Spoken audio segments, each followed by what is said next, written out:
Good morning, good morning. Happy Father's Day to all of our dads. Thank you so much for the singing there. Charlotte's never done that little piece before. I thought that was amazing. Great stuff. There was one little boy, he was asked, tell me about Father's Day. How do you describe Father's Day? And the boy said, turn this off and then turn it back on. Magic. The boy said, it's just like Mother's Day, only you don't have to spend as much money on the present. Very similar days. That might not be like it. That's just kind of the way it is, right? We have our super mom, but today I want to talk about super dad. Super dad. I don't know if you know this or not, but that's actually a real kind of thing. 5 Hour Energy has done this contest. I don't know if they had it last year, but they put out a call for people to nominate super dads. It could be grandddads or fathers in your life. And so they wanted to do that. And they awarded the 5 top nominations with a free 12-pack of 5 Hour Energy, just to get them through. Like, it takes a lot to be a super dad. But all this just kind of thinking about for us this morning, what is it in the Bible that makes someone a super dad? The Bible actually has a lot to say about fathers and a lot to say to fathers. There's a lot of examples in the Bible of good dads and even some super dads, not the least of which is, of course, our Father in heaven, right? Even a great dad, if you enjoyed your Father's Day thing, I loved it. There's actually a little level in there. It's got a level in there. There's a little tiny ruler in there. It's a pin. And because it's a new age, a new gadget age, the top of it actually acts as a stylus for your device. If you have that, you enjoy, and there's a free refill in there. So just enjoy your Father's Day. David Tabby picked it. I said, that's the best little Father's Day thing that we could possibly get. It ranks right up there with a pink carnation. So I really loved it. Appreciated that. It was great. Let's look at the Bible this morning. 1 Thessalonians chapter 2. 1 Thessalonians 2. We're going to talk about a very short paragraph in a very short book in the Bible, really, 1 Thessalonians. And here's what it says. 1 Thessalonians chapter 2, verses 10 through 12.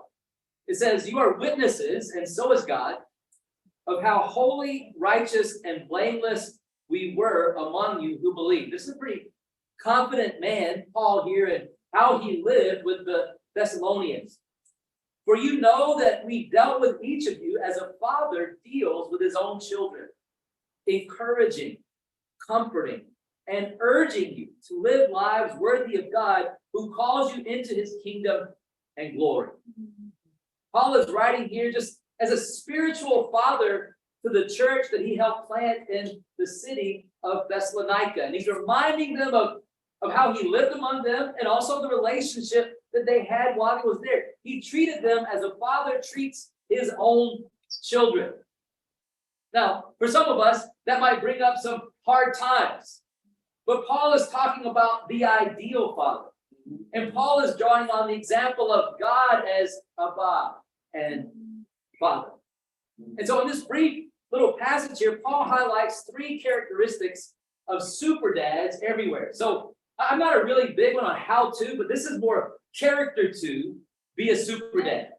You got to have this character, and based on you and your family, that'll inform how you live out being a super dad. These are just three little characteristics here. You can find a lot more in the scriptures, but number 1, and I think the hardest one, is if you want to be a super dad, you got to be a super example. Come on.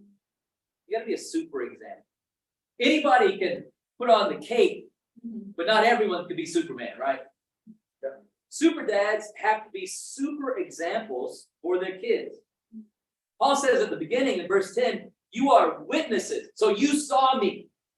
You saw me, and you can tell someone else. If they put you on the stand, Paul kind of trained as like a lawyer in his day from the Pharisees, from the top law school, whatever that might be.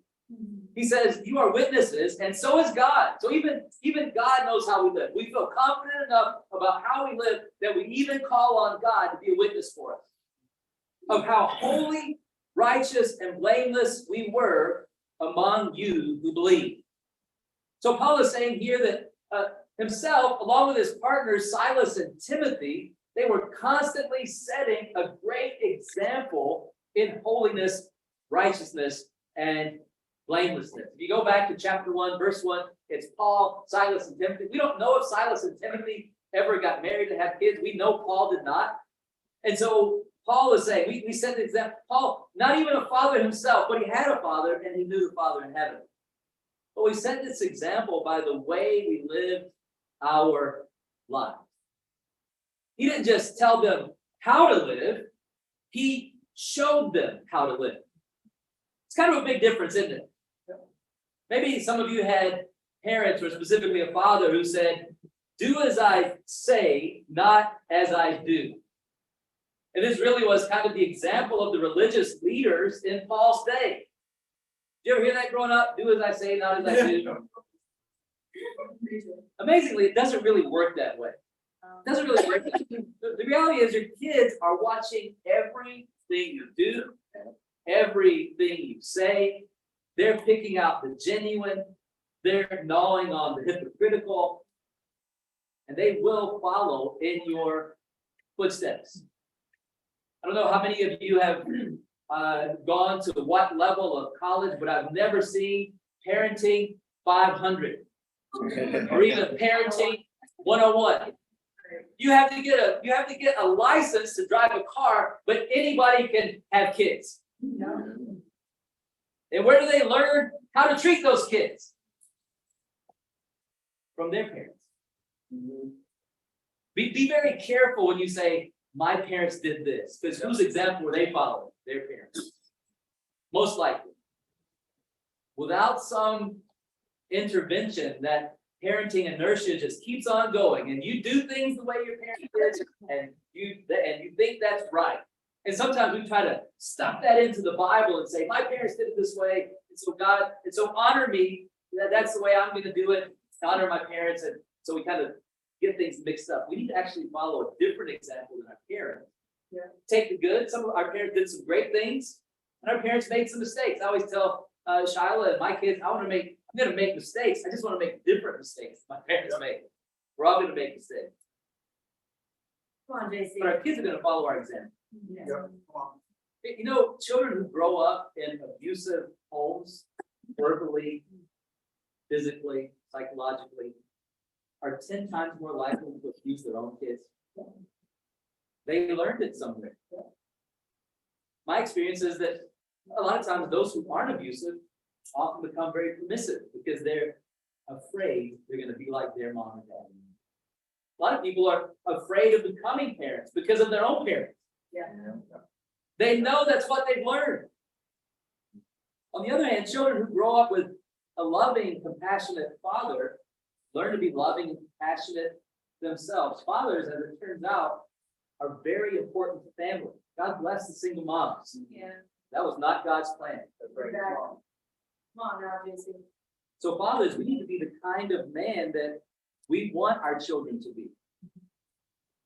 Not to be exactly like that. I don't want my kids to be exactly like me. I've shared this a million times. I want them to be smarter. I want them to be taller. They've already got a couple of those going for them. More thoughtful, more compassionate, more confident. Our kids are going to follow our example. It reminded me of a song I heard a while ago. I listen to lots of kinds of music, but I think country music just tells some good stories here. This opening verse says, driving through town, just my boy and me, with a happy meal in his booster seat, knowing that he couldn't have the toy till his nuggets were gone. Green traffic light turned straight to red. I hit my brakes and mumbled under my breath. His fries went a-flying and his orange drink covered his lap when my 4-year-old said a 4-letter word that started with S, and I was concerned. So I said, son, now where did you learn to talk like that? Then the chorus of the song is this. He said, I've been watching you, Dad. Ain't that cool? I'm your buckaroo. I want to be like you and eat all my food and grow as tall as you are. We got cowboy boots and camel pants. Yeah, we're just alike. Hey, ain't you, Dad? I want to do everything you do, so I've been watching you. Where'd you learn that? I learned it from you. But don't say that word. Adults, it's very confusing. Adults can say this, but not little kids. So wait, I'm confused here. If I want to be mature, That's the way you talk. Once I heard that it shows a lack of education to use swear words. Now I've read that you're actually more educated if you use swear words. Because you can't find the right word or you can't express the right emotion. The world is confusing. Yeah. But your kids are going to follow you. Little boys especially want to be like their dads. They're their heroes. That's why it's so important for us to live our lives as disciples of Jesus. Statistics tell us that in families where mom is a regular churchgoer but dad isn't, only 37% of the kids will attend church even occasionally. You know what those occasions are: Christmas and Easter. When they grow up. On the other hand, in households where dad attends church regularly, 78% of the kids will attend church when they grow up. Interestingly, in families where dad attends church but mom doesn't, the statistic actually goes up to 84%. That's how powerful a father's spiritual example is in the life of their children. Let me just make a plug here for living out that life, but also making sure our kids are engaged with spiritual things. Parents, preteen and young teen camp is coming up. It's not too late if you haven't already signed up. But thank you very much. Haven't signed up for that. That's a great thing to do. That's a great thing to do. Why? And if you express on your kids this is a great thing to do, then your kids think, my dad thinks it's a great thing. Dads, let's be careful about the example that we set. Not just in going to church. We always talk about that thing, right? Just because you sit in your garage, that doesn't make you a car. Just because you go to church, that doesn't make you a disciple of Jesus. It's actually following Jesus that makes you a disciple of Jesus. So the first thing is, super dads are to be a super example to their kids. Secondly, super dads are super encouragers. Super encouragers. That's incredibly important. Did you know that as a father, now I'm just going to talk to dad. As a father, your number one job is to be your child's number one thing. You need to encourage them, to praise them specifically about things that they're good at and things that not just you're a good boy. Don't say good and bad. Those are terrible. But specifically, man, you cleaned your room perfectly. You picked up all the toys and put them in the thing. They're like listening, like, what was perfect? I did all of the things. Man, these are the things to do to clean your room. And I do those things well. Not you're a good boy. Okay, what are that? I don't know what that means. We need to be big fans. Applaud them as often as possible. Sometimes, Dad, you need to pay attention to your wife because wives are naturally great at those things. That's the way moms tend to be. They tend to be the big encouragers and applauders and make them feel special. And I'm just like, well, that's what that looks like. Why? Because a lot of times, I don't know, for a guy my age, and you probably don't know how old I am, and that's fine. You don't need to know. But our dads weren't necessarily the encouragers and the applauders. You do everything that you did wrong. Actually, you only knew the things you were supposed to do, like sit down and shut up and don't touch that and don't do this and don't do that. You don't know what you're actually supposed to do, right? Sometimes. How often as a father do you just encourage your kids and tell them how great they are at something or just appreciate something about them, how proud you are of them? Some of us didn't grow up with that. We didn't have that example. We didn't have that gear. We're not talking about your dad or you. We're talking about how to be a super dad. More than you. To be as God intended you to be for your children, but just as a person. Mark Twain once said this. He said, I can live for 10 years on a good compliment. Isn't that true? Like, yeah. I don't know about you, but it takes a lot for me to believe a compliment. Like some people, it's like, oh, I think I'm awesome. I never think I'm awesome. I always think people are lying about my awesomeness. I have an issue. You may not think I'm awesome. That's all right. I already believe you. You may think I'm awesome and you may have told me, but I'm having a hard time believing. That's just where I live. That wasn't my parents. It takes a long time to sink in. I can live for 10 years on a good compliment. Most of us could use a good compliment a little bit more often, couldn't enough. It takes like, I think God has sorted it out that I would have my birthday, Father's Day, and anniversary, so I just get bombarded once a year with compliments and encouragement. Because it maybe out of 1,000, one of them gets through, like, oh, okay, I think that one might be true. You need so much encouragement. I don't know if you ever heard this before, but it takes 10 compliments, 10 encouragement to balance out one criticism. You ever heard that? Actually, as someone who studied behaviorism, which is where this kind of comes from, cognitive behaviorism, if you want to change someone, like this is a free one for parents, for husbands, for wives. If you want to change someone, you need to talk about that thing you want them to do that you see them do one time, 10 times before you criticize them again. To change them. Just to keep a behavior level, it takes 3 to 1. In fact, one of the things they train school psychologists or behaviorists to do is if a child has changed their behavior and they're doing what you want them to do, to keep some like poker chips in your pocket, like 3 white and 1 blue, so that when you speak to them, this is an intervention for teachers, you know, and you just change them over. And if you've already used the blue, guess what's next? I gotta wait before I correct them, so I can encourage them 3 more times, so I can maintain this behavior. That's a free school psychology lesson right there. How free is it? Are you an encourager? Are you always looking for what your child is doing right, what they're doing good? And then not only do you find it, but do you open your mouth? So even for a lot of dads, they will find it, but they don't say anything. You have to be verbally, expressively encouraging.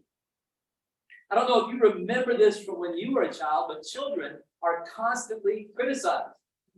I mean, when you go to school, right, and you did that one math quiz, how many of those were marked with green and said you're awesome? 0. But if you made a mistake, what did you recognize? Big red X. Red pens, like, oh gosh, teachers, stop using red pen, unless you're going to use green. But it's really hard, right? It's easy to mark that mistake. Sometimes you got a lot of red. That's a different thing altogether. But it's really easy to mark that one red than to go through and mark all those right ones green. But what do you remember from your childhood? The green, awesome, you did so awesome in everything, or the one mistake that you. That's the way our kids are about. They are constantly criticized in the world. And we know that social media makes it worse. I mean, it makes it worse for a parent. If you want to find out how to do everything right, go to social media. Yeah. Whatever you think you're doing right, you're doing wrong. There's at least 5 people saying you're doing it wrong, and they have 5,000 followers or 1 million followers. There's someone to tell you that you're doing it wrong. Kids are bombarded with it. Bombarded. Especially for girls. Dads with girls, man, society's just eating their lunch. Social media, man, eats little girls' lunch. They're not skinny enough, they're not smart enough, they're not confident enough, they're not pretty enough. I mean, the things that I'm so grateful. Shiloh's 3, maybe 4 inches taller than me. She never feels the need to wear heels. I never understand why women wear high heels. Like, why do women do that? That looks torturous. I want to be pretty, and I'm like, you are pretty. What's that got to do with what's on the bottom of your heel? I don't know how that comes into the. I don't know about it, but somewhere it's poured in there. You got to do this. This is what women do. This is how. If you want to get dressed up and look pretty, you got to wear high heels. That's a part of it. Dads, tell your daughters that's a lie. It's our job to make sure they hear encouragement, affirming words, the truth at home.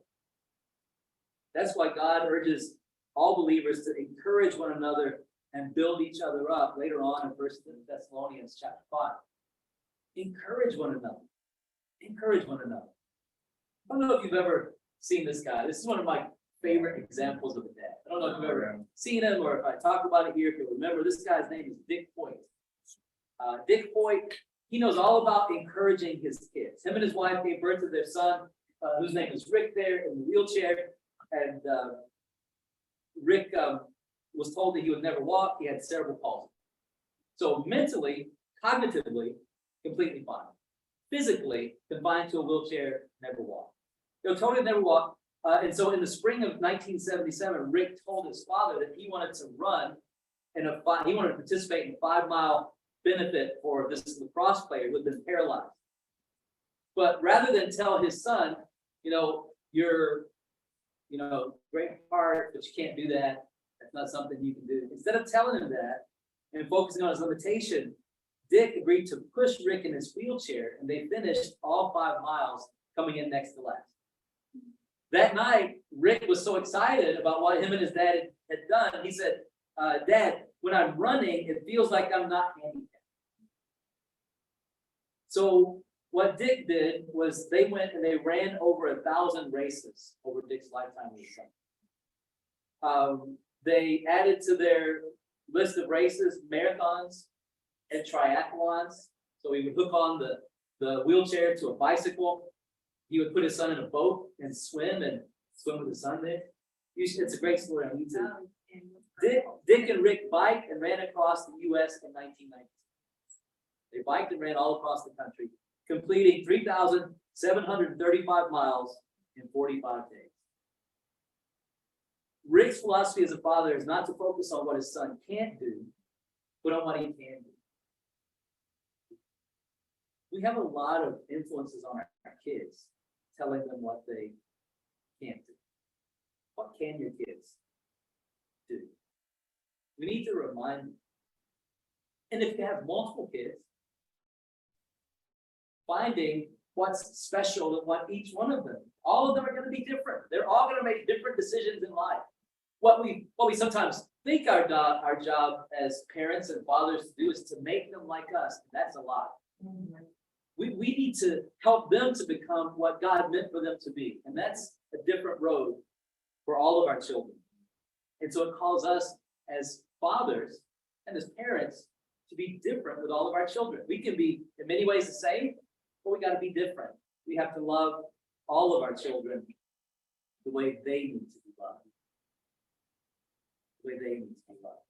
We need to be also super exhorters. So we need to be great examples. We need to be great encouragers, and we need to be super exhorters. I'm going to have the second verse there. That's from the English Standard Version. It says, like a father with his children, we exhorted each of you and encouraged you and charged you to walk in a manner worthy of God. That completes the super with an E word at the end of it. That's why I've got exhort there. But it's also kind of a word people think about when you think about religion. Like, what does exhort mean? Well, exhort means to come alongside with instruction and insight in order to move someone in a specific line of conduct. The idea is that for a dad, for a father to teach his children, he has to guide them to adulthood. Not push them where he wants, but to guide them to adulthood in their life with some kind of a plan. This is what Solomon said in Proverbs with his advice to parents. He said, start children off the way they should go. When they're old, they will not turn from it. So start them off with the way they should go. When they're old, they won't turn from it. The New King James Version says they train up a child in the way he should go. This means if you are a disciple of Jesus, if you're a God follower, teaching them God's word. I mean, this is really one of those places where parenting comes in and when you involve your kids in spiritual things. Because if you are an older parent like me, you start, by the time they're 13, you have so much less influence. There's some parents who make the mistake of thinking, I'm going to just let my kids do what they want to until they're teenagers, and then I'll train them, because then they'll be able to understand it. If you wait, that's too late. If you wait, that is too late. You're going to have a problem telling a 13-year-old to do things that you didn't make a 3-year-old do. That's just the way God has made human beings to be. We have more individualism and more of our own identity the older that we get, not less. So you start them off when they're young. Things like having devotional, reading the Bible, talking about the Bible, talking about what's going on in life. That's why these camps are good, because they're with counselors who are not my age, not their age, but just a little bit older. And that's where kids tend to learn the best from their peers. That's why you can't do any of their dances and you don't know any of their songs. Because you're too old. It's the way it is. Doesn't matter how much nonsense those songs are. But you got to start early. Don't wait. And if you've waited, don't wait any longer. The Bible also says, my child, don't reject the Lord's discipline. And don't be upset when he corrects you. For the Lord corrects those he loves, just as a father corrects a child in whom he delights. That's from the New Living Translation. It turns out that it's not just the encouragement, that's how much it takes, but there is one criticism, there is correction, there is discipline that God means to be involved in our children's lives. And it can be difficult. But everything we know about families and kids tells us that children actually thrive in an atmosphere where there's love, but there's also consistent, compassionate discipline. Raising our children with loving discipline teaches them to respect authority, obey laws, respect other people's places and their privacy, and most importantly, to respect God. It's important to have these kinds of guidelines. It's proven. I don't know if you've ever seen this or heard this. These are basically researchers in psychology and development know that these are the parenting styles. You may think none of this is me, but these are the 4 parenting styles. The first one up here is authoritarian. That is what most dads that I know like the best. Do what I say, when I say it, how I say it. Better seen and not heard. That's authoritarian. And that goes all the way through life because that is your style. Authoritarian. The focus is on obedience and punishment, discipline, things you shouldn't do, and punishments when you do those things. Authoritative. They sound familiar, right? Authoritarian, authoritative. But authoritative is different. It's you have a positive relationship, you have this caring and compassion, but there's also rules, and you will follow the rules. I love you, you're the best. If you stray from this, bad things are going to happen. I don't know any kids who don't stray from this. You have to make sure that bad things happen. One of the worst things parents can do, and I actually call it terrorism, parental terrorism. And you'll see this in a grocery store. You'll see the first part of it and the second part. The kids are in the grocery store and you're like, I'm going to discipline you. You're going to smack, or I'm going to take this away. If you don't stop doing that, this is going to happen. If you're a parent and you say that, this better happen. Otherwise, your kids don't know what to believe. And so what happens is kids behave a certain way, parents threaten them. After a couple times, the kid knows nothing's actually going to happen. The behavior actually gets worse. I'm in charge here. There's a caution, do not cross, but there's no consequence for crossing. So we can all cross here. I know there's a sign there, but it doesn't mean anything. Yep.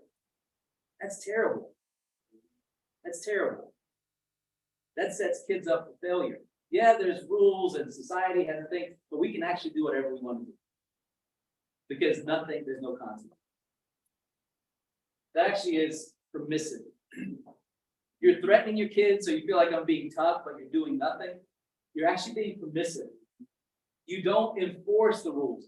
Kids will be kids, or, I know I said that before, but I feel different now. It's about your feelings and their feelings, and, kids are just going to be kids. You say stuff, but you don't do it. You're permissive. And that sounds like the worst one, but actually uninvolved sounds a little bit worse. And that kind of looks like modern day, right? Except instead of that, you see this when you go to the park. Kids are playing and doing something. This is what mom and dad are doing. Kids are here, or kids are all around, and this is what mom or dad, just give me a minute. Give me a minute right here. It can look like a lot of disciples treat Jesus. I'm going to go on my phone and read my Bible, but who's this text from? What's it? Who posted something? Let me go through. Man, this thing's horrible for that. It's really vulnerable. No child under 12 should have unlimited screen time. Or much screen time. I mean, pediatricians are figuring this stuff out more and more. It's so damaging, so challenging. If there's some screen time, it's okay. You got to be involved and talk about it. What's going on there? What's this? What's that doing? Actually, turns out, according to research, that the worst parenting style is not uninvolved, it's the permissive. At least when they're uninvolved, you know I'm doing whatever, there's no hypocrisy involved. Like I can do whatever I want, whenever I want to. The hypocrisy in this. It's actually worse than authoritarian. That's the next worst. The best one is authoritarian.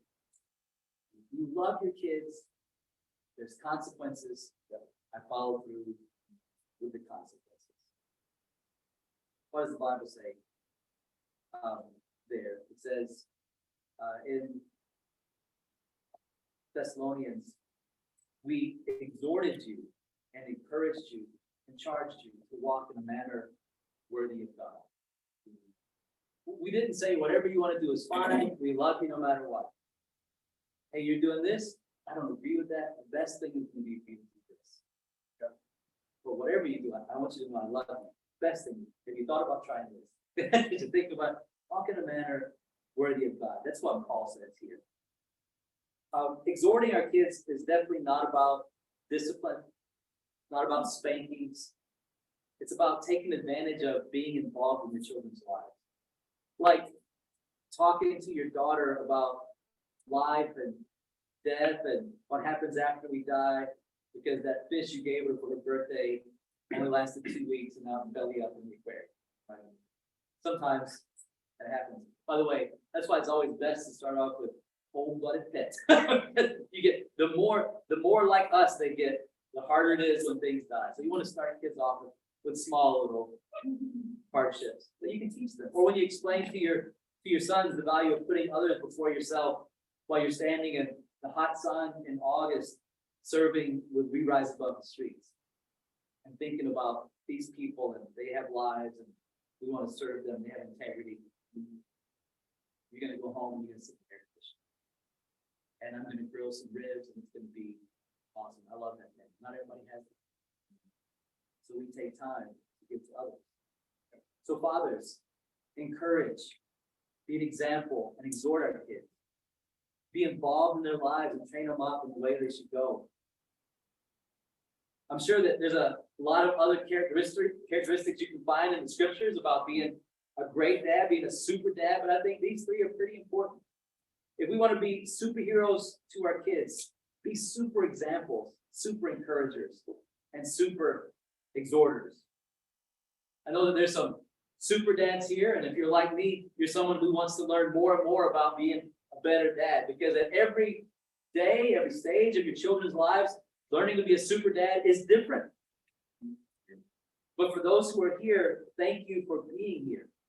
I think that as we dig into God's word, it helps us to become more sacrificial in ourselves for the sake of our children, for the sake of others. Because our super dad sacrificed the most important thing. As Jeff talked about earlier, God is the one who teaches us love. When you're a super dad, you realize that you don't even know how to love your kids because God loved you first. We're grateful for our examples. We're grateful for those that have fathers, but man, that's a challenging thing. Some of us didn't have super dads growing up. And so we got to be careful clinging on to the things that weren't super about our dads. And we can look here into the scriptures about what it means to be really a super dad as God means for us to be. Brothers and sisters, we have an opportunity to shape the lives of the next generation. But it takes time. It takes mental investment. It takes emotional investment. Most important, it takes a spiritual investment to be a super dad in the lives of our kids. Let's have a great time of fellowship. We're going to have a little refreshment after one more song.